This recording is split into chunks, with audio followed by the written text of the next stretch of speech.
good evening. Welcome back to Snorwood. It has been a while, I want to acknowledge that.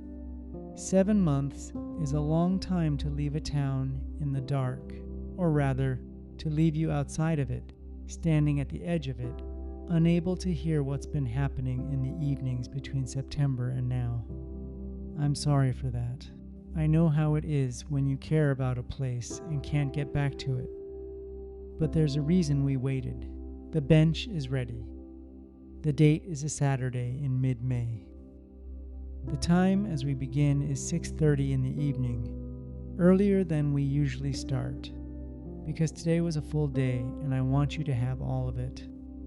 The sky is the particular blue of a May evening in southern Ontario that hasn't made up its mind whether it's spring or summer and has decided generously to be both. The air is warm enough for short sleeves if you're moving, cool enough for a jacket if you're standing still. The lake is present and large and doing the May thing. The thing it does in the transition, the thing Doug called the start of something in our very first evening together. The farmers' market opened today. First Saturday of June, I mean May. First Saturday of May, I said June. Old habits. The farmers' market opened today, first Saturday of May, and it was everything the first Saturday always is. The setup happening early in the morning, while the rest of the town is still deciding to wake up. The vendors arriving in order of their particular enthusiasm. Robert the Cheese Man was there at 7:15. The Ouellettes were there at 8, which tells you something about the Ouellettes that I find admirable, Chloe. And her painted rocks was there at 8:45, with a new collection that she'd apparently spent the winter on, and which includes, this year, a series of lake paintings on flat gray stones, the lake in different seasons, different moods, that she is selling for $12 each, and which I consider fairly priced, and which I bought 3 of before the market was officially open. One of them looks to me like a 9. I didn't say that to Chloe. Some things you keep. And the bench. The bench was installed Thursday morning by a crew of 2 from the town's public works department, supervised by Terry Beauchard, who had taken the day off work for this purpose and who stood at a careful distance. Sandra had briefed him on appropriate supervision distances, which is a sentence I find deeply characteristic developed of how their working relationship has except once. When he asked whether the angle was right, and the lead installer said yes, just backed. The angle was right, yes. Checking, and Terry said, "The unveiling was this afternoon. We'll get to it. But first, this morning. Because this morning was its own thing, and it deserves to be told." 8:49 a.m. The Ouellette booth has been set up since 8. The trays are out. The butter tarts are there, not yet priced. Gabrielle is still arranging them, the particular arrangement that she does, which is precise in a way that suggests either great care or great habit, and is probably both. At 8:51, a figure arrives at the edge of the market and makes purposefully for the Ouellette booth. It is Nick. He is wearing a jacket because he has learned about jackets and May mornings and the gap between intention and weather that May exploits if you're not careful. He has a reusable coffee cup, Maureen's dark roast, made at home from beans he buys from the bean on Fridays. He has been doing this for 4 months, buying the beans on Fridays, making them at home, putting them in the cup, bringing the cup to wherever he's going, which is a small thing, and is also not a small thing, because it means Maureen is in some sense always with him, which Nick understands, and Maureen, if asked, would deny understanding, but does. He arrives at the Ouellette booth at 8:52. Gabrielle, not looking up from the arrangement. 8:52. 8:52. Your record was 8:45. I know. You said 8:45 was your stand-in. I was delayed. The market wasn't. There was a dog. A dog? A large dog. Involved in a leash situation near the entrance. I stopped to help. Did you resolve it? The dog is fine. Everyone is fine. I lost 7 minutes. You're still early. I'm 8 minutes later than I wanted to be. Gabrielle pauses a beat, and this is new. Something has shifted, over a year of these interactions, into something warmer. The butter tarts aren't even priced yet. I know. I can see that. You want to pick now? I want to be ready. Gabrielle pauses then, and this is, for Gabrielle, a significant gesture. Fine. She steps back slightly, an invitation. Go ahead. Pick what you want. I'll price around you. Nick is moving to the tray with the particular reverence of someone who has been waiting 9 months. For this he pauses. He looks at all of them, then a longer pause, quietly to himself. There's so many. It's 8:52. You earned this. Nick picks 4. The same 4 positions. He has preferences now.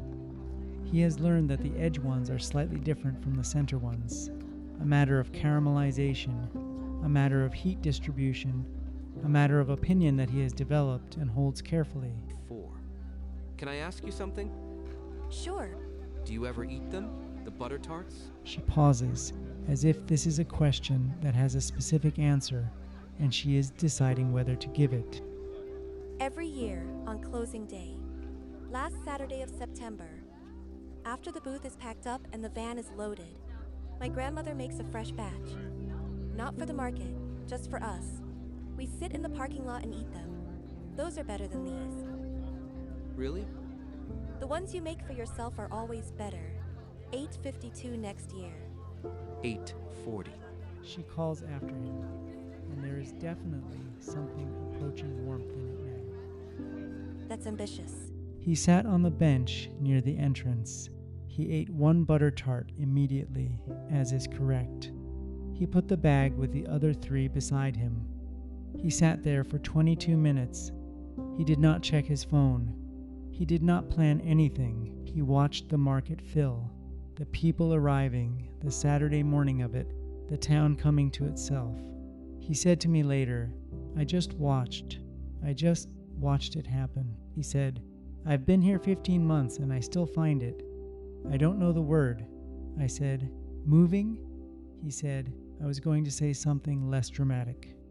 But yes, moving, that's the word. He ate a second butter tart on the walk home. He saved the other 2. He ate them over the course of 2 days, and they were excellent. But the bench ones were the real ones. Some things don't change. The menu board has been on the wall for 10 months. It has generated, in those 10 months, a number of compliments that Maureen has stopped counting, which tells you something about how the counting went. Not that she doesn't care. She cares about everything that happens in this room, but that it has become part of the room now. It is not a statement anymore. It's just true. Snorwood's Corner, since 2003. True the way the brick walls are true, the way the mismatched chairs are true. Jonah Prevost's race has been coming in on Thursday evenings. Not every Thursday, but most. He and Maureen sit at the table by the window and talk about coffee. The craft of it, the problems of it, the strange and specific difficulty of consistency, and how you build systems around something that is, at its heart, a relationship between a person and a plant and heat. They do not discuss competition. They have not discussed competition since the first evening, when Maureen said the inside is what keeps them, and Jonah went back to his shop and started working on the inside. Groundwork's new inside is warmer than the summer version. There are more chairs, a better light. The deck will open in June. once the temperatures settle.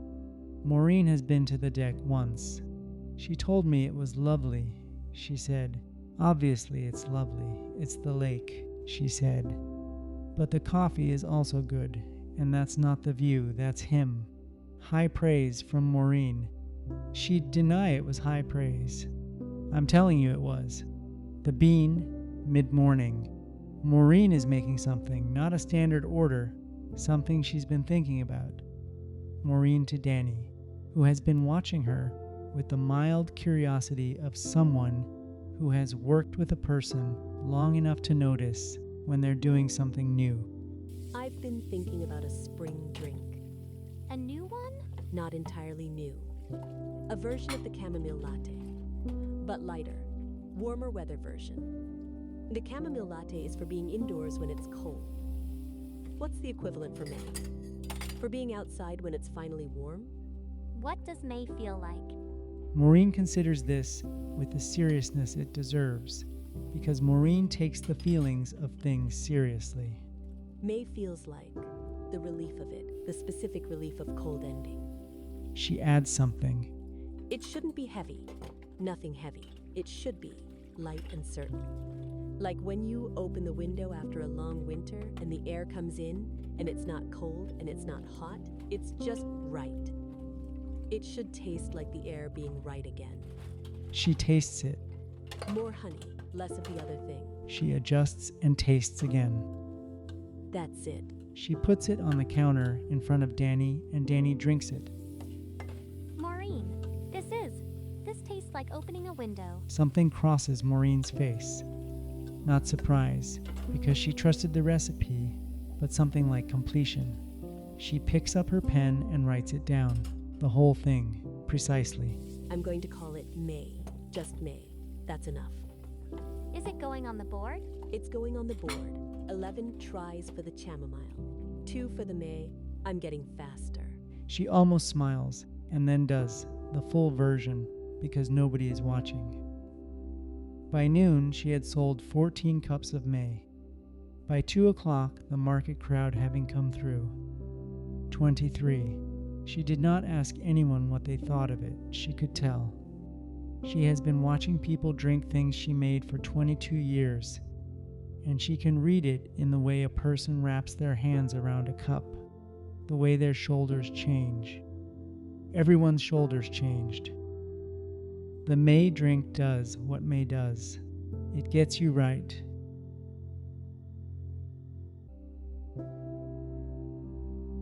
Steady ground. Saturday morning, the busiest morning of the week now. 2 classes already done. The farmers market booth from 9 to noon, run by Asha, who has been given full operational authority this year after last year's 11-name performance, and who has responded to this authority by making a laminated sign for the booth and developing a 3-question intake form for prospective students that Priya found slightly intense and kept anyway. The deck opens in 3 weeks. The permits are in order. The heaters are installed. Priya held the line on 12 degrees but conceded the heaters because June evenings in Snorwood are not reliably above 12 degrees, and a deck that closes at 9 p.m. every other night is not the deck Marcus had in mind.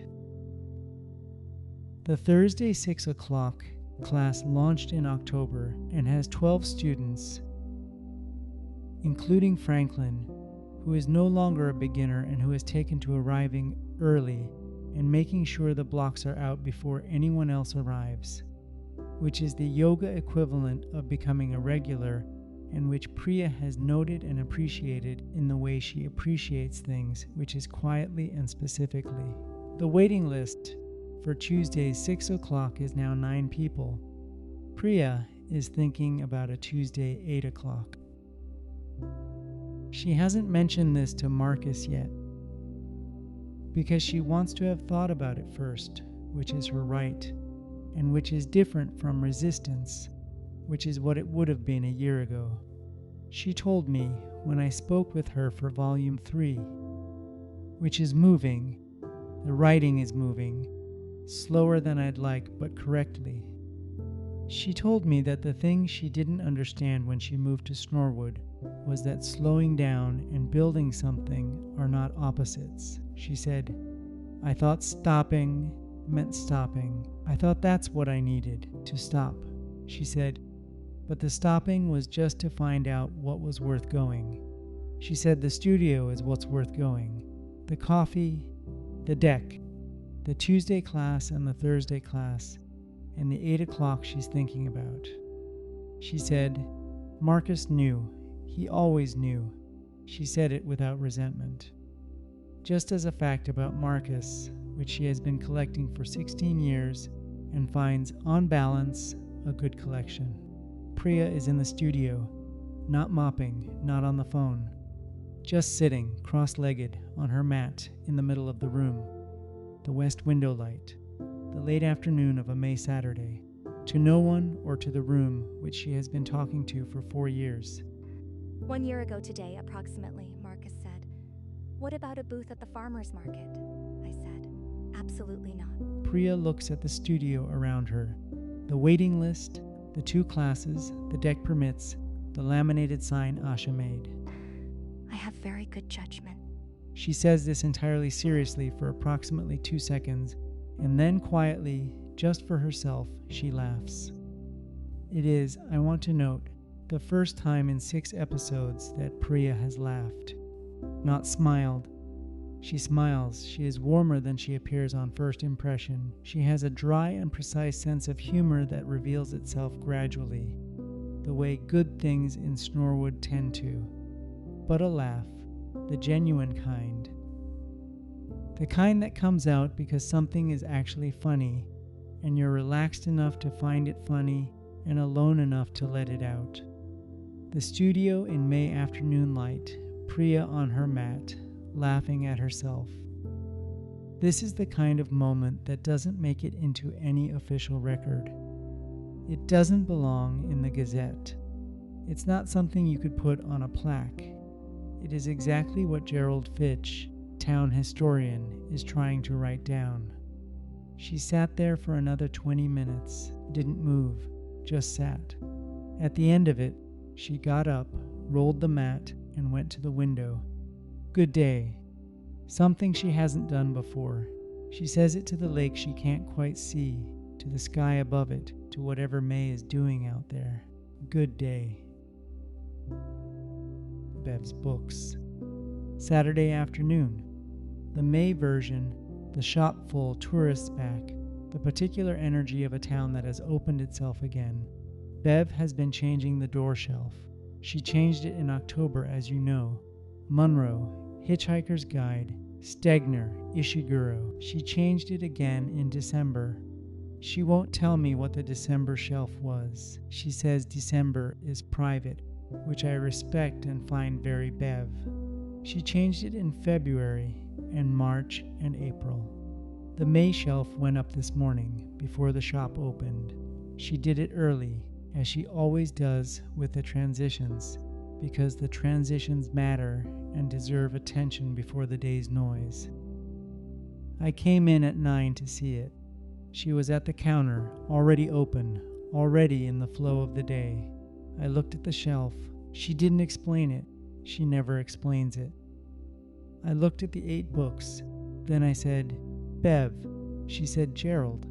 I said, this is the bench shelf. She said nothing. I said, these are all books about paying attention. She said, most good books are. Then she sold someone a copy of Winnie the Pooh and moved on, the shop. Mid-afternoon. A Saturday in May, full warm, the door open. Bev, to a customer she recognizes. A woman who has been coming to the shop for years and who comes in a few times a year and always knows roughly what she wants and needs only slight guidance. Finished the Ishiguro. In December, and I cried. I didn't expect to cry. Most people don't. That's why it works. Bev moves to a shelf. Without hesitation, she pulls a book. Try this one. The customer, reading the cover. Is it sad? It's true. Sad and true aren't the same thing, though they overlap. This one is more true than sad, though it has its moments. The customer reads the first page with a long pause. Okay. I know. She sold 27 books today. Her best May Saturday on record, she told me when I asked. I asked what the previous record was. She said 24. I said, "Do you keep records?" She gave me the look she gives me when I've asked something that reveals I haven't been paying attention, which she calls, not aloud, but in the expression, the Gerald face. She keeps records. Of course she keeps records. The waterfront path. 5 o'clock in the afternoon. The sun still up, still warm. The lake visible between the gaps in the pathside plantings, blue-green and large and doing the May thing. And there, between two lamp posts on the section of path where you can see both the lake and the street if you turn your head. The bench. The unveiling was at 4 o'clock this afternoon. Terry organized it with the precision of a man who has been told, in writing, that speeches will not exceed 2 minutes, and who has taken this seriously and prepared a speech of exactly 1 minute and 50 seconds, which he timed at home several times on a kitchen timer present at the unveiling. The subcommittee, Terry, Sandra, Phil, Gerald as advisor. Bev, who arrived before any of us and was already sitting on the bench, which she felt was appropriate and which the rest of us, when we arrived, found we agreed with. Maureen, who closed the bean for 30 minutes and brought a thermos of the May drink for everyone, which nobody had asked for and everybody wanted. Priya, who came between the afternoon class and the evening preparation.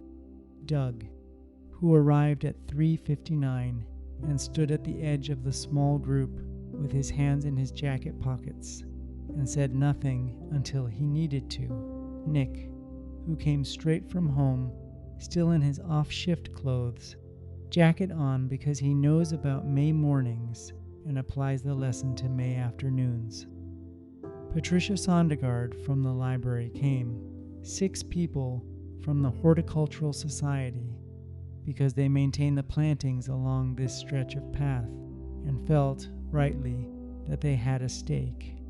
Eleanor Boudreau, age 82, who has written about a cardinal and a lily and a cat in the Gazette letter section, and who heard about the bench from someone at the pharmacy and told Terry she was coming and that he shouldn't make it too long. He promised her 1 minute 50. She said, "I'll time you." She did. There was a cloth over the plaque, a small square of cloth, dark green, which Sandra had organized because Terry had asked about presentation, and Sandra had decided that some ceremony was appropriate if done correctly and without excess. Terry spoke for 1 minute 48 seconds. He talked about texture. He talked about the ordinary evening. He talked about the walk taken in the same direction, and the thing you notice when you come back every time, and what it means that someone notices. He didn't mention the roundabout. He didn't use the phrase civic flow, which I believe required effort. He looked, at the end of it, genuinely moved. He straightened. He looked at Sandra. Sandra nodded. Terry removed the cloth. The plaque is small, bronze, maybe 10 centimeters by 20, set into the back of the bench at the top, where you see it when you sit down or when you stand behind it, looking at the lake. There are 2 lines on it. I'm going to tell you what they say. Nothing worth noticing happens only once. This is where we pay attention. Eleanor Boudreau read it twice. Then she sat down on the bench. She didn't say anything. She just sat there, looking at the lake, and after a moment she patted the wood beside her in the way of someone inviting company. And Bev sat down next to her, and then there were 2 of them on the bench, and the rest of us standing around it. Doug was looking at the plaque. He read it, and then he looked at the lake, and then he looked at the plaque again. I watched him. He has been paying attention to that lake for 11 years, and 2,200 Ann. I'll be honest, I've lost exact count, but Doug hasn't. Evenings, he has never missed one. He has given it 5s and 6s and 8s, and once a 9 and once, in late July, a 10 for color. He has named its smells and cataloged its choppiness, and stood on the pier in February ice and September storms and May mornings that were also, on occasion, mornings and not evenings, though he won't rate those officially. He read, "This is where we pay attention." He looked at me. I looked at him. He said nothing. He nodded once slowly. That was enough. Nick read the plaque and stood there for a long moment, and then he sat down on the bench.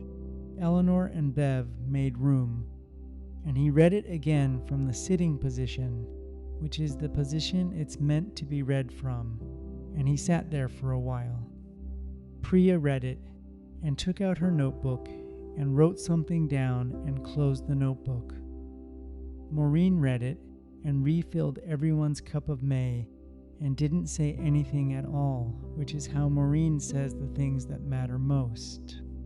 Terry was trying very hard not to look like a person who is proud of himself, and failing, and Bev caught his eye and gave him one nod, and that was the right thing, and he stood a little straighter. Sandra was already drafting the maintenance schedule for the plaque. Phil took a photograph. The lake, behind all of it, doing its May thing. The start of something. The green underneath. The color not yet summer, but promising it. Nothing worth noticing happens only once. This is where we pay attention. Doug with the notebook open, the binoculars up. And something in his voice that is different from all the other evenings. Something that acknowledges that tonight is a specific night in a way that his usual clinical precision makes room for, just barely. Saturday, mid-May, 8:17. The bench is there. I walked past it on the way to the pier. Read it again. The plaque. Right. Yes. Doug opens the notebook to a fresh page. May Lake, first rating of the season. He had a long pause. He is looking at it with the attention of a man, reacquainting himself with something he loves. Color.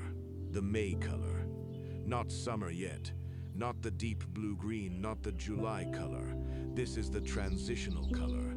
Pale blue at the edges, something darker in the middle, the center of the lake where it's deepest. What I wrote in our first evening as April Gray. This is past that. This has warmth in it. The warmth is arriving. 7 for color. The beginning 7. The 7 that will be an 8 in June, and the color that might be a 10 in July if the conditions are right and the lake decides to show itself. I believe in the conditions. I believe in the lake deciding. Choppiness. 3.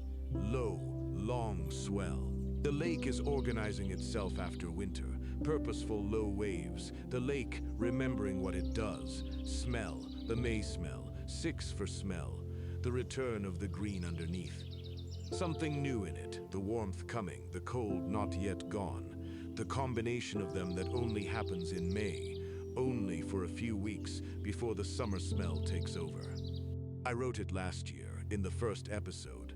And I know Gerald was listening. I know he wrote it down. I wrote something green. Something like distance. That's still right. May still smells like something green. Something like distance. Every May. Overall. The May Lake, first rating. This May, this evening. 7. A returning 7. Not a settled 7. Not a comfortable, familiar 7. A 7 that is the beginning of something. A 7 that trusts what's coming. Doug closes the notebook. He looks at the lake, the pier, the lake, the May evening. There you are. I was here. I came back. He stays for 28 minutes. On the way back up the path, he passes the bench. He stops. He reads the plaque again, though he knows it, though he's read it 3 times today. He sits down, not for long, just for a moment. Just to sit on the bench and look at the lake from that angle, which is slightly different from the pier angle, slightly higher, slightly more of the street behind him, and less of the water ahead. He has been coming to this waterfront for 11 years, and he has never sat on a bench on the path. He rates from the pier. The pier is where he works. But tonight he sits on the bench. He sits on the bench, and he looks at the May Lake, and he holds in the same moment the view in front of him and the knowledge that he'll be back tomorrow evening, and the evening after, and the evening after that. 2,000 and something evenings, and counting, every one of them different, every one of them worth noticing. He reads the plaque one more time, then he goes home, the drowsy bean, closing time. 9:03, the sign turned, the last customer gone. The May drink is on the new menu board. She added it this afternoon after the unveiling, in the 30 minutes before she reopened. She wrote it in the same handwriting as everything else, underneath it in smaller letters. For the feeling of the air being right again, Danny saw it when she came in for the evening shift and stopped in front of the board for a moment, and then went to the counter without saying anything. Well, It's perfect. it's accurate. She is at the window now. The street is quiet. The May evening is doing what May evenings do, holding the light a little longer than you expect, making the street look like it has more color in it than it did. In winter, the old brick more gold, the lamplight warmer. She has her wide ceramic cup, the good one. She is watching. Down the street, she can just see, at the limit of her vision, right at the edge of the lamplight's reach, the gap in the buildings where the waterfront path runs, and in that gap, the bench. She can't read it from here. She couldn't read the plaque from this distance, but she knows what it says. She was there. She read it twice. She lifts her cup in the direction of the bench. A small gesture, private just for her and the street and the May evening. Then she puts the cup down. Then she watches the street. Bev's books, dark, closed. But we go there, the May door shelf, in the dark. 8 books. We can't see them, but we know they're there. The books about paying attention. The books that Bev chose for May, for this May, for the opening of something. Bev is at home. She is in the reading chair. The lamp is on. She has a book. She told me what she's reading tonight. She told me without my asking, which is unusual, which means she wanted me to know. She's reading this. Not this exactly. Not these words. She hasn't heard these words yet. Nobody has. But she is reading the beginning of the thing that these words are part of, the history of the ordinary evenings. The first 30 pages of the volume I have written and am still writing and will be writing for a while, because it is the kind of work that takes as long as it takes. Gerald, it's good. She said it the way she says things that are true. Simply, without excess, she said, The lake section is very good. The part about Nick and the butter tart made me laugh. Write the rest of it. I said, I'm writing it. She said, I know, I can tell. Then she went back to reading. Nick, the log. Saturday, a May evening that has been a full day. His voice has something in it that has no good word. Not happiness exactly, not contentment exactly, not gratitude exactly, though it contains all 3. Just the voice of someone who is where they are supposed to be, and knows it, and isn't going anywhere. Saturday, May. I know the date this time. I know it exactly. May 17th. Market this morning. 8:52. 4 butter tarts. 2 on the bench. The bench. I've been thinking about what to write about the bench since 4 o'clock. and I keep not finding the right words, and then I realize the bench already has the right words. They're on it. Gerald found them. The plaque has them. I don't need to add anything. Nothing worth noticing happens only once. This is where we pay attention. I sat on the bench at the unveiling this afternoon between Eleanor Boudreau, who is 82 and has been writing letters to the Gazette about things she likes. Cardinals and lilies and cats. And Bev Kowalski, who gave me a book in September that I still haven't told anyone about, and who sat on the bench like she'd been waiting for it specifically. And I read those words on the plaque, and I thought, yes, that's it, that's the whole thing.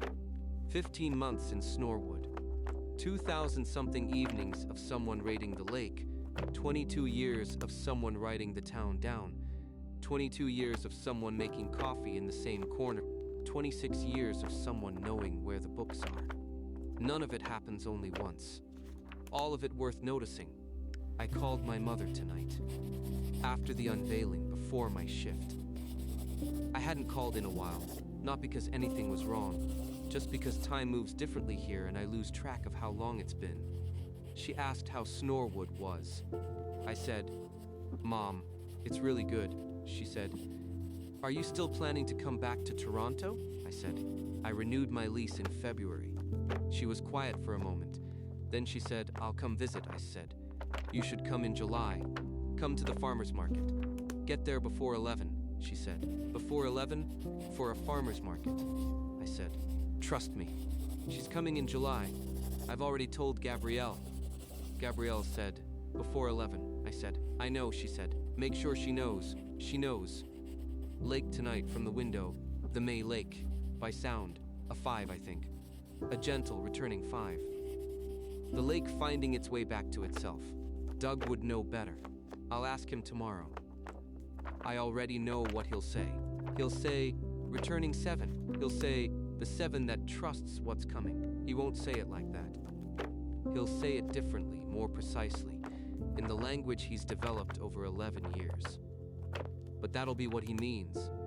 Silent tonight. Barometric pressure stable. Temperature rising. I don't expect it. I find I miss it a little when it doesn't come. Not every night, but on the ones that deserve it. Tonight deserves it. Good day. The lake, the May Lake. A returning 7. Something green underneath. Something like distance. Tonight the town is different from every other night, because it has been 7 episodes building to this. 7 evenings in this town. And tonight we know where it is and what it's doing, and with the confidence of something that has earned its own continuity. The point is the returning. The point is the coming back. The lake underneath. The May Lake. The beginning lake, the one that trusts what's coming.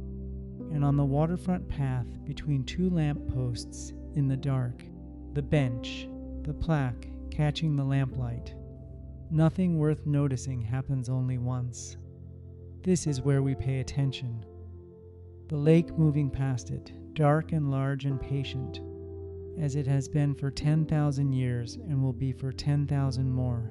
The town breathing, Doug, home, the notebook on the table, the returning 7 written in his hand, Bev in the chair reading the first 30 pages of the history of the ordinary evenings, Priya at home, the Tuesday 8 o'clock beginning to form in her mind, not yet spoken, not yet Marcus's idea, not yet resisted, just forming, growing toward yes. Terry in bed, the chamomile tea finished, the subcommittee notes on the nightstand, the bench in the world, the thing he saw real, Maureen, home, the recipe box on the counter, the May card, new, written in her hand. For the feeling of the air being right again, Eleanor Boudreau, 82, at home, thinking about what she'll write to the Gazette this week. Not a cardinal this time, not a lily or a cat. A bench, and Nick at his desk, the log closed, the dispatch station quiet, the lake by sound, the May Lake, a returning 7, the 7 that trusts what's coming.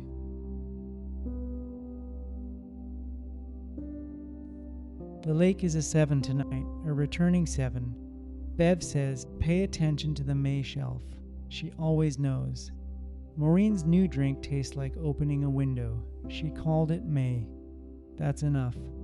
Nick said, good day. The bench is there. It was there this afternoon, and it will be there tomorrow morning, and next week, and next September, and next May and the May after that. Nothing worth noticing happens only once.